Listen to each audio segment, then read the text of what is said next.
Today it is my real pleasure to speak with Ray Martin, also known as the Daily Explorer. Ray, you are an entrepreneur, a business leader, speaker, a mindfulness teacher, and author of Life Without a Tie. After a series of life-altering events, you left behind your role as a successful CEO and set off on what was meant to be a 6-month sabbatical. That journey turned into 14 years of global exploration and inner transformation. You're passionate about guiding leaders to break free from societal expectations so that they can live with authenticity, inner peace, and purpose. Ray, I'm delighted to speak with you today. Welcome.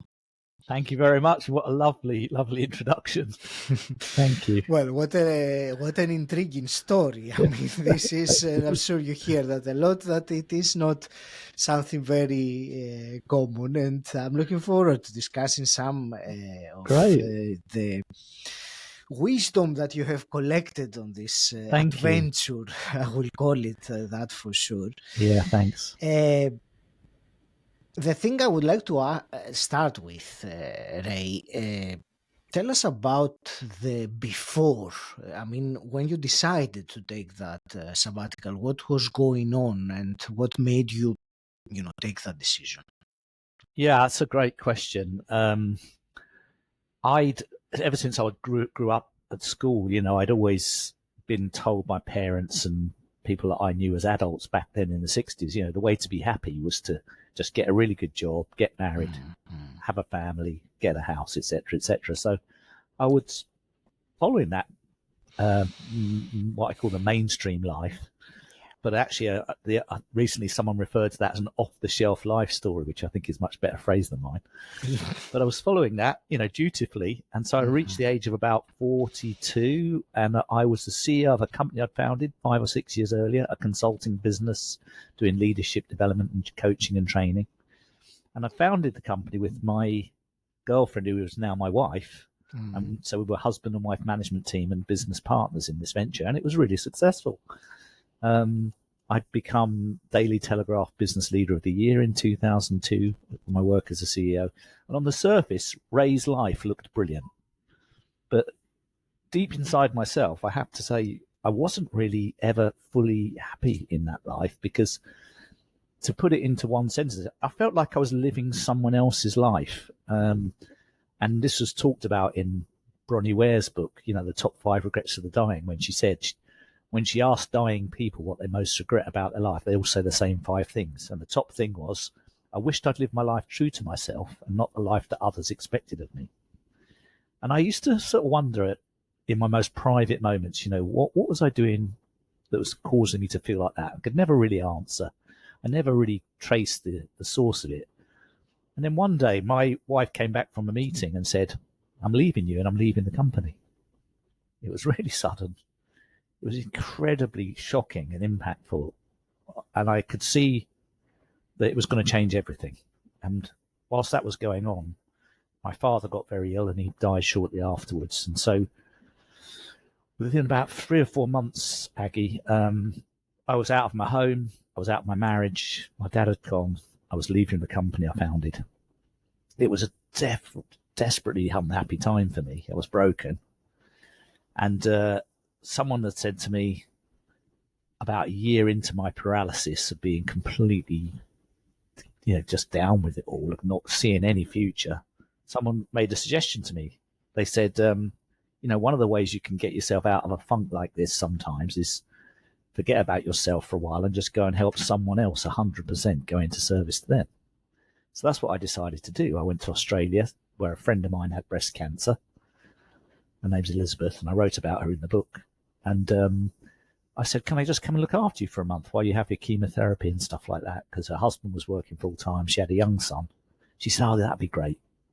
So I did that, but nothing changed inside me, except in the last week of my stay in Australia, I went up to see some friends in Cairns, and they said, we're going to the theatre tonight. Do you want a ticket? Do you want to come? I said, okay.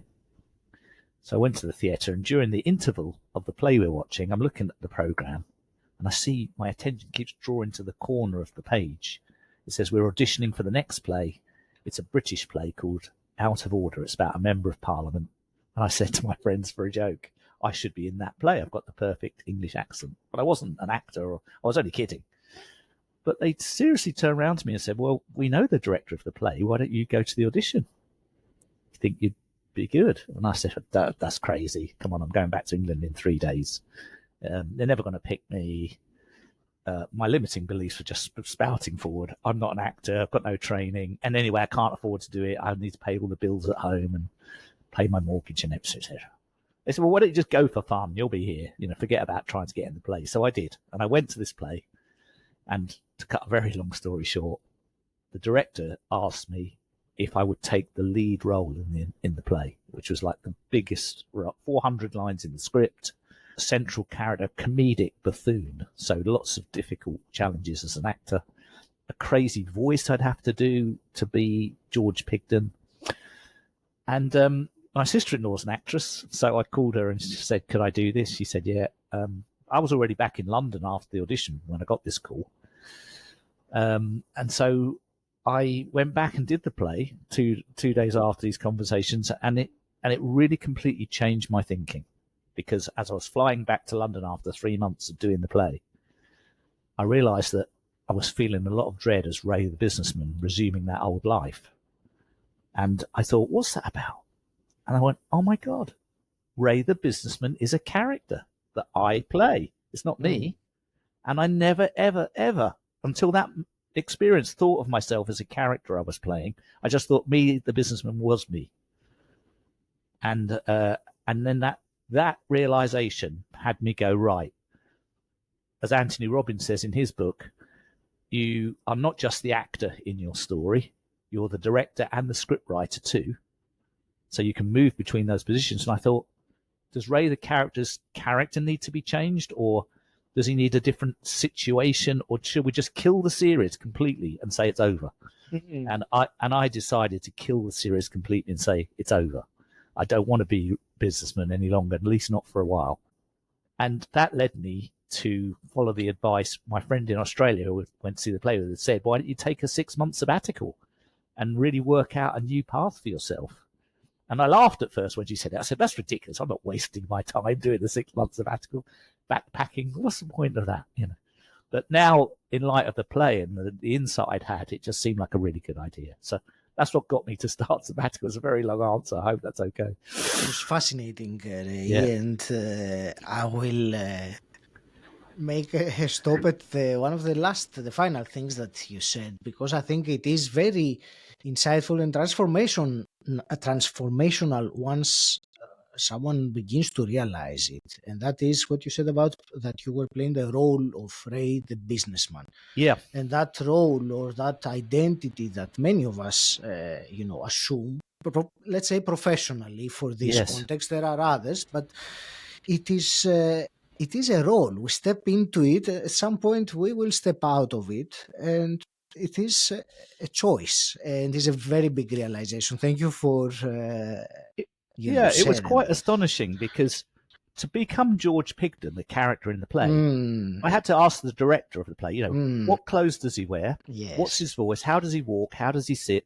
What does he think? Where did he go to school? All of these things I had to learn and actually pretend to be.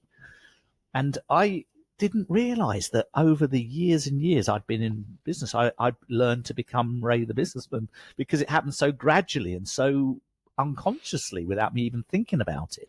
I just made assumptions every day that was me, and that's what I needed to do. And so me and my character become wedded, like a bit like, I don't know, David Schwimmer, who used to play Ross in Friends. Mm-hmm. He didn't want to be Ross for the rest of his acting life. I think he struggled to find a new role, but I think he really is Ross. But I didn't want to be Ross for the rest of my life. You talked about stepping into a new character, and what comes for me to ask is, from someone who listening now that has identified with a character for a long time, or the role, as we were saying, the role that they have been playing, and they have been feeling the desire or the nudge, if you want, that there is something else or another role. Now that the word role sounds in both Yes. meanings.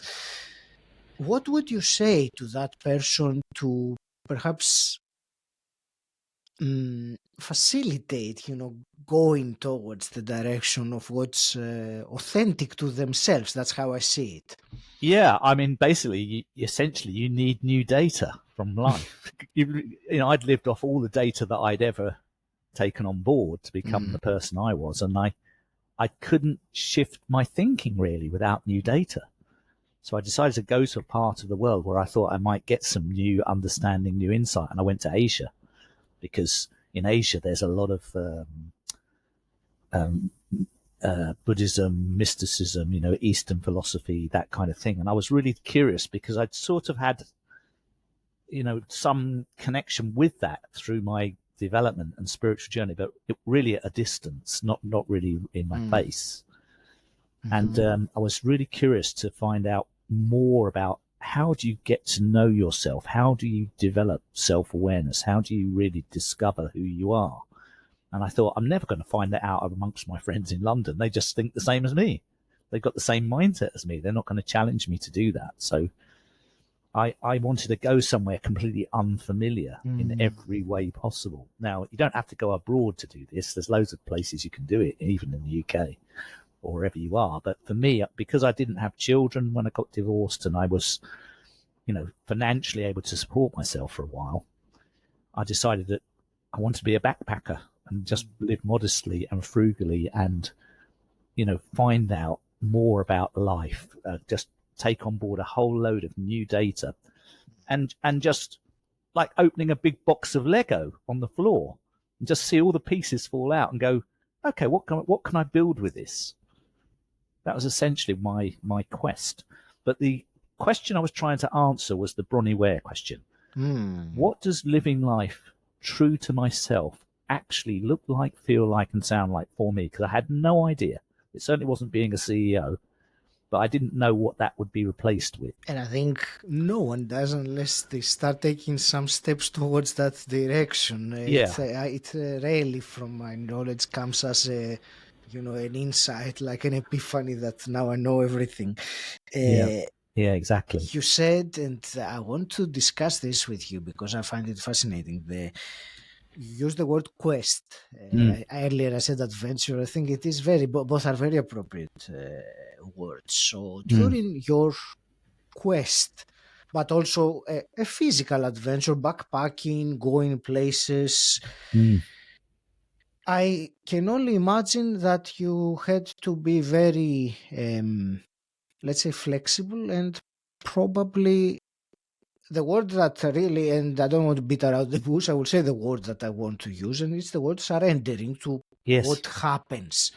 correct. And perhaps going towards one direction which doesn't necessarily is the direction that your mind or your fears would take you to, but Yes. doing it anyway. So I wanted to hear your insights from this particular element because I'm sure you've had many Yeah, yeah, times like this. yeah, yeah. There's a couple of things to say here.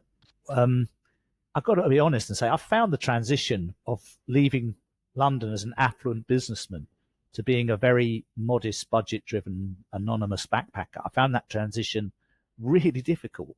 Mhm. In the first couple of months when I was in Thailand, I get very irritated if my meal wasn't brought to me in the restaurant, within a certain time that I was used to, or in Asia, nothing works like it does in England. And so you can often get your dessert coming before your main course, and two people dining together don't get their food at the same time. And that's normal there. But I was sort of enraged by some of this stuff, going, don't you know who I am? Don't you realize I was somebody important, once? I could see my ego and mind, really agitated most of the Yeah. time. And I was Mm. also carrying a lot of fear and anxiety about having been a failure as a husband, having had to face the shame of being left by my partner and having to admit and acknowledge that I wasn't perfect by a long shot, even though I sort of had a persona of success as a business leader and I had these awards to prove it, etc. But behind the scenes, it was chaos. And so I had a lot of guilt and shame about that and a lot of fear about how I was going to reshape my life or if I ever could. Because I thought I would never be happy again. I was in so much pain from the losses. So I had all that going on and I couldn't get calm. I couldn't make sense of it. I was in a transition, as William Bridges calls it. And in his book on transitions, which is one of the best books on the subject that I've ever come across, he says you have an ending and then later a new beginning. And there's this period in the middle, which hardly anyone acknowledges, which is different. It's got different rules to the ending and the beginning, and it could last a week, a month, a year. But in that, he calls it the neutral zone.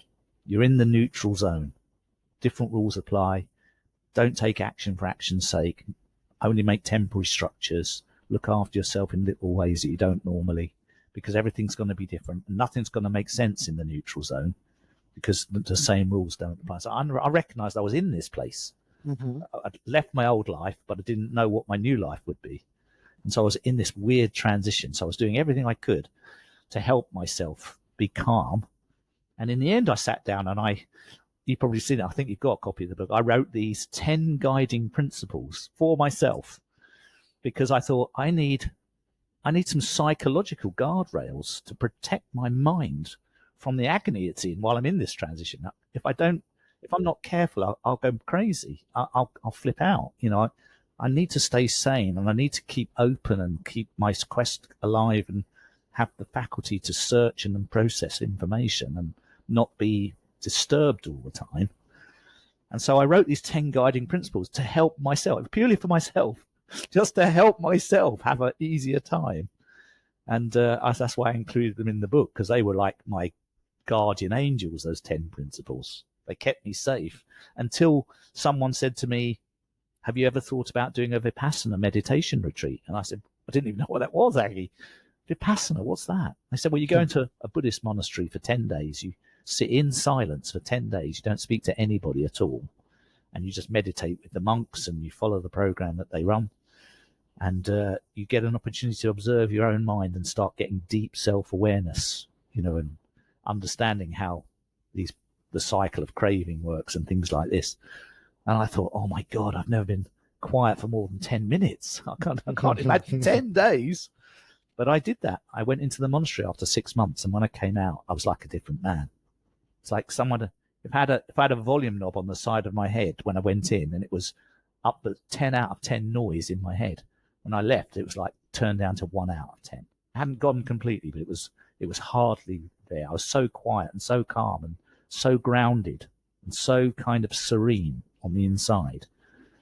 I realized that, I was causing a lot of my own anxiety through the way I was thinking, which had never occurred to me before. I've also done a 10-day Vipassana meditation, so Yeah. So I know. Yes, it was in Stone Market in Suffolk in the UK. Brilliant. So it was. I know what you say, but before the noise or the loudness goes down, for me it went up much more than it was. Yeah. I'll come back. Okay. To something you said about the transition. Yeah. You said about the neutral zone, and thank you. That is, I think, very useful to think of it as such. I suppose one of the things that are scary about being in that neutral zone is that you don't know exactly when it's going to end. It might be, you said, it might be a week, it might be much longer. So during that time when you are in that neutral zone and it's still not 100% clear of how your next life or your next role, as we were saying, is going to be, what are, you talk about confirmation signals, and I would like to ask, what is the role of them? What should one be looking for when they are in that neutral zone, to gain strength from and reinforce also their trust that I'm going through this. There is an end to that. Yeah, that's a great thing to talk about. How it occurs to me, well, first of all, the idea of confirmation signals, I learned that originally as a pilot when I was flying airplanes. Oh. Because when I learned how to fly, which was in the 90s, they didn't have GPS in the cockpits. You had to fly using a map and a ground recognition, and used radio instruments. So if you, for example, if you're in London, you wanted to fly to Brighton, there's a beacon on the ground in Brighton called a VOR, and it emits a radio frequency. It's got a certain number. It's in a book. So you tune the instrument in your cockpit to the Brighton frequency, and it's got a couple of decimal places, digits after the dot. And you think, right, up the needle in your cockpit starts to point to that beacon, and so you fly in the direction of the needle. It's a perfect system. Right. However, if you don't confirm that you've chosen the right beacon from the book, you are flying it down the needle to the wrong place. So you need to get a secondary confirmation. Right. And the way it works in the airplane is you press a button on your control column, and you get an audio signal in your ear. It's Morse code, and it kind of goes, and the signal is unique to that beacon. So if you don't hear the unique signal of that beacon, you know you've chosen the wrong one. But if you hear the signal, it's confirmed that you are going in the right direction. Mm-hmm. And so I thought that's a really good metaphor for me. Every time I had to make a decision, I thought I'll get a confirmation signal if I can. So for example, I'll give you some concrete examples. When I came back from Australia after looking after my friend, I was offered the part in the play. It was a massive decision because I was already back in London. I had bills to pay. I was on my own now. My wife had left. And I had 3 or 4 clients that I'd lined up while I was away who wanted me to do work. And they said, can you help us? And I said, well, I only want to get back. If you can wait till I get back, I can do it. And so I'd obligated myself and made commitments that I'll definitely do this when I come back. And as soon as I arrived, I got the offer to do the play. And it was like really disturbed me because on one hand, I really wanted to keep my word and promise to these people, and I needed the money. And on the other hand, there was something compelling about going to do the play. It was like as if God wanted me to do it. I couldn't make sense of it rationally, but there was my inner wisdom was telling me, you must go and do that play. So I was in a dilemma. I didn't want to let anyone down. I didn't want to take a risk, but I didn't want to miss the opportunity. I thought, what do I do? What's my confirmation signal? So what I decided was I would get the blessing of each person who I'd obligated myself to. So I called each one and I told them exactly what had happened. I didn't make up a story or lie. I said, this is what happened. I went to Australia. I did this audition. I unexpectedly been offered the lead part, and I feel like my soul wants to do it, but I don't want to let you down. So I'm only going to go and do it. I'll only do it if you say you go with my blessing and you can help me when you come back. If you tell me, you give me your blessing, I'll go and do it. If you say, no, I want you here, I will definitely 100% stay here. And all 4 of them said, go with my blessing. If I was you, I would go. And that gave me a confirmation signal that I was doing the right thing. 4 of them, 4 signals. Yeah. 4 signals. But, I needed it was like an all or nothing. If even one had said, stay, I would have stayed. I would have stayed. It's a very bold and courageous way to make that decision. Yeah, but I knew it was right. Yeah, definitely. And you don't have any possibility of regret because you went with her blessing. That's amazing. Yeah. I've got more examples, but we'll come back to them if you want to. But definitely. I mean, give us one more example because it is. Yeah. So I've been traveling about 4 or 5 years in about the time I left in 2005. I was around about 2010. In that period, I'd had loads of conversations with fellow travelers over coffees, over supper in the hostels I was staying in and things like that. And they'd all asked me, how did I start traveling and why? And I told them these stories and they would just listen. And at the end of those evenings, some people said to me, can I give you my email address, Ray? I say, why? They say, well, because we love what you talk. And if you ever write a book with some of these stories in it, we'd definitely like to read it. And I laughed. I said, God, I don't know what you're thinking. I'm not doing any of this to write a book. I'm doing this because I was a broken person. I'm trying to heal myself and find out an answer to my quest. This is for me. I'm not doing this to be an author. I'd never written anything except a blog I was writing. And by the time I got to 2010, I'd had about 100 email addresses on this list. And I thought, suddenly dawned on me, oh my God, the universe wants me to write a book. I keep getting 1 or 2 people every month give me their addresses. How could I not see this? How did I miss this message that I've been called to write a book about this? So I thought, I don't know how to write. I don't know how to write a book. I don't even know what's in a book. I better learn. So then, as I was thinking this, I'm not kidding, literally within a couple of days, on Facebook, which was still quite new in 2010, on Facebook, someone had advertised that they were coming from New York to Chiang Mai, where I was staying, to run a 5-day writer's course. Oh. And it would help anyone who was interested in writing a book learn all the basics and begin the journey, and they'd know everything they needed to. And she was a published author and a literary agent, big shot, and she wanted $1,200 for her course, which was way beyond what I could afford. And it looked like it was for people who'd already written. So I wrote to her and I said, I'm looking for something to get myself going.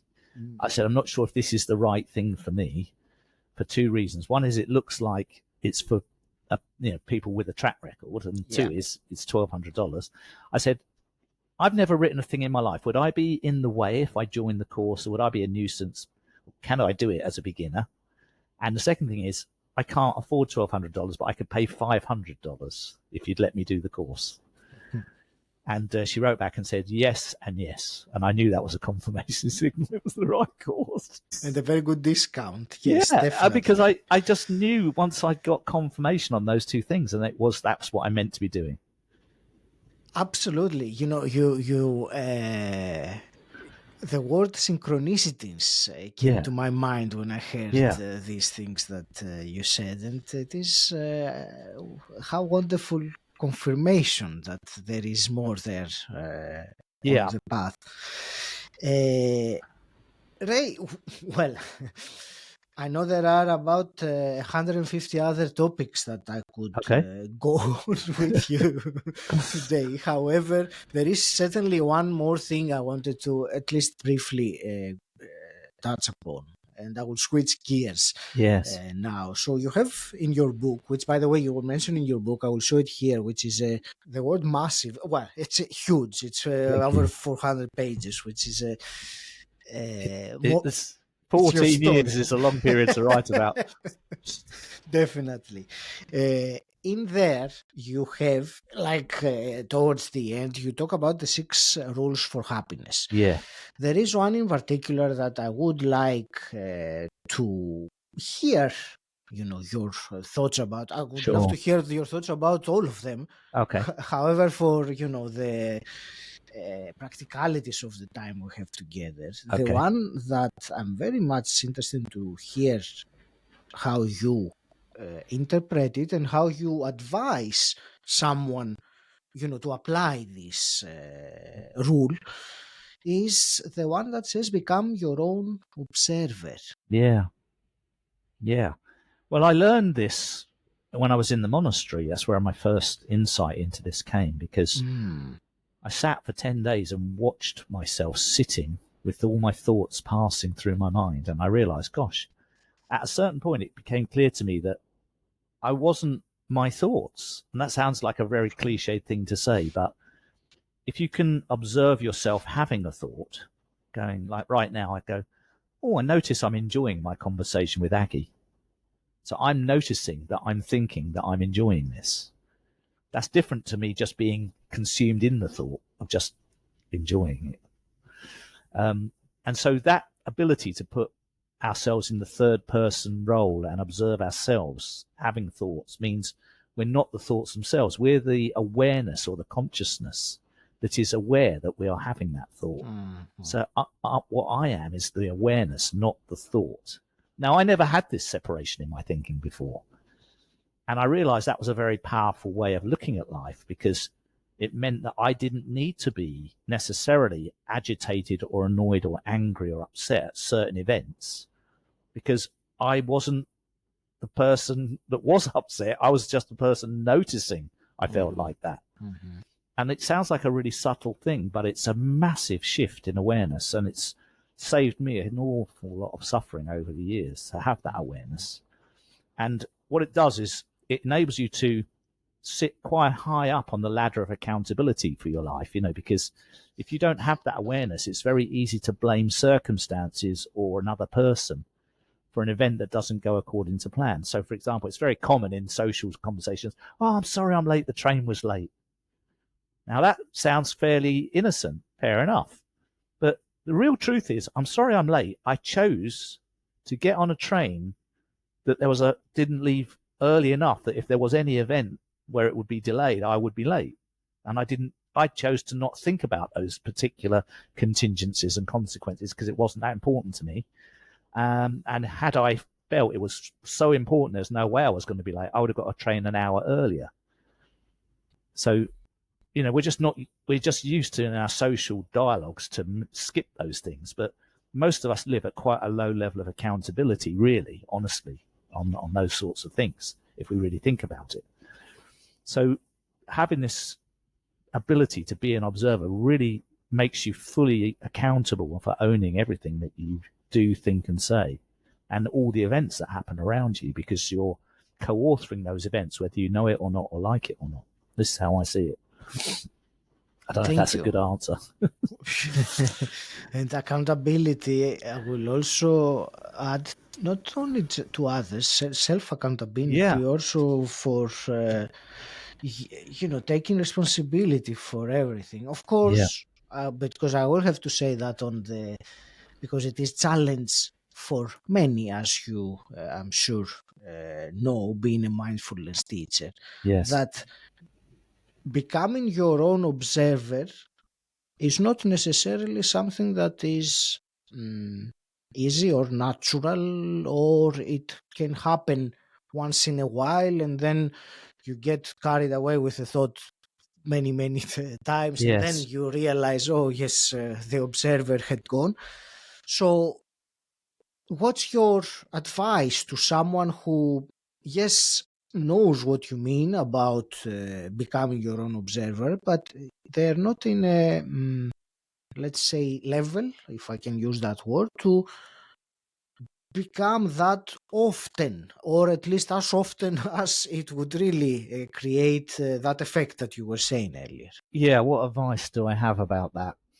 Well, everyone's got to find their own way to this kind of understanding. It's not one way that works for everybody, but I would encourage anyone listening to really reflect deeply on what they say and do, because your action, your behavior, let's say, is mostly driven by how you feel when you're in the moment with whoever you're with, the feeling that you're having.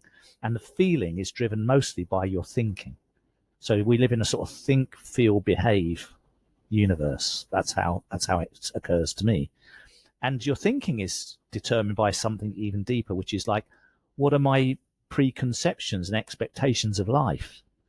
Because often people sort of say, oh, that really upset me. But they don't realize, they're not consciously aware of the fact they're holding a belief or expectation of how that should be in life, and how that event should be and how it actually is a different. Now, the suffering is the gap between how it should be and how it actually is. This gap causes a feeling of suffering. If you didn't have the expectation at all and you were just observing as if you're from another planet, and you remove the expectation and just you're left with how it is, then there's no suffering, because it's just how it is. You just accept it is the way it is, and there is no gap because the expectation's been removed. But you cannot remove the expectation until you're conscious that you're holding it. Thank you.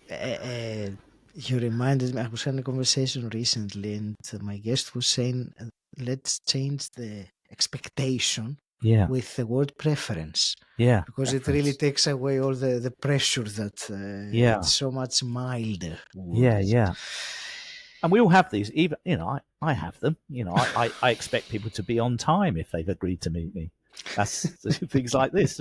We all have them, and we're all sort of got mild levels of irritation sometimes if these things don't work out. But it's whether or not we can see those as just being part of our computer software, and they're really meaningless in some ways, and whether we can let go and surrender to what's actually happening and just accept reality, because most of us are fighting with our realities a lot of the time. And when you think about the expectation, many of them are just some programs that are running. They're not even really our expectations, really, but we still, allow them to.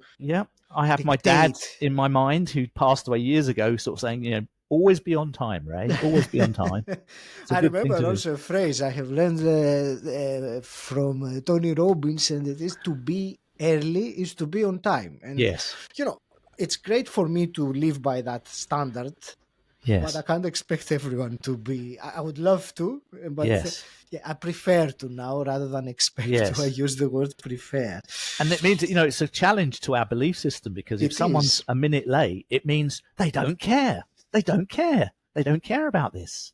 Of course, Yes. that's not true. It's No, absolutely not it's our true. own rule Yeah. that we Yeah. have. Right. Yeah, we attach this inference to Yes. this event. Ray, what a fascinating conversation. As I'm going to start wrapping things up, Okay. what I would like to ask you to tell us next is direct a listener where you want them to go and carry the journey with you. I'm sure they have been intrigued by you and fascinated with this brief conversation. Yeah. I mean, I in my belief system of life, I believe that we're all trying to find our way home, as I call it. Yes. That place of peace and contentment, and where we feel like we're living our fully authentic self. Finding your own true path is the way I say it. And so, I just want to be encouraging to anyone who feels like they're quite slightly off their center line or looking for that, just to keep exploring, to keep going, keep investing in that journey. It's really worth it, in my experience, and just wanted to be a torchbearer for that kind of awareness around it. Essentially, of course, I work with people. I am a coach myself, so I do actually work with people to help and support them on that journey. But I would encourage anyone to do it in their own way, and find what support and resources they need, because it's definitely worth it.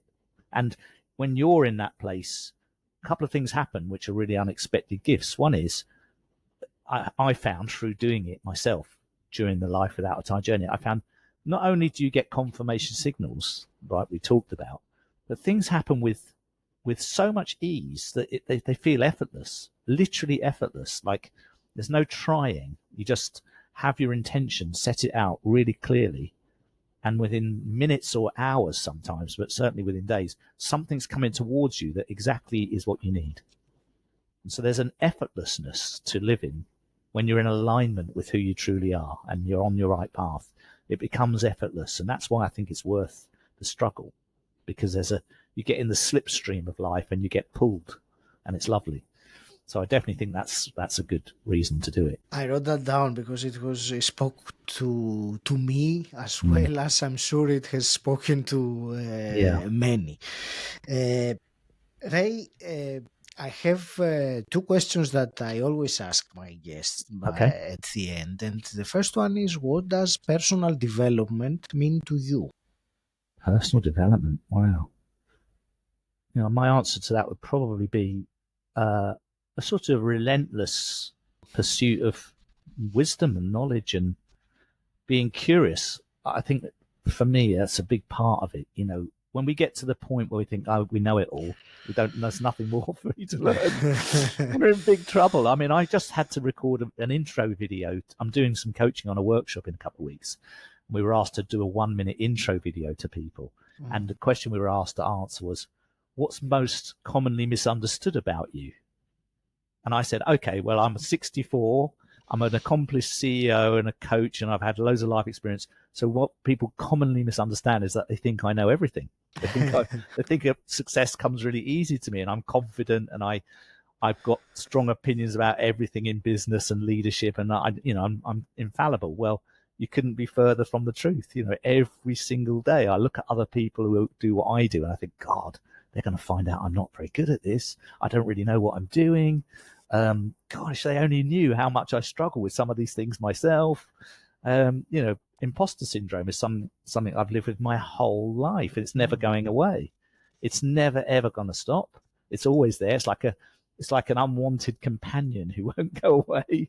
And through becoming my own observer, I've just been able to hear and see that voice and just say, hello, you're back.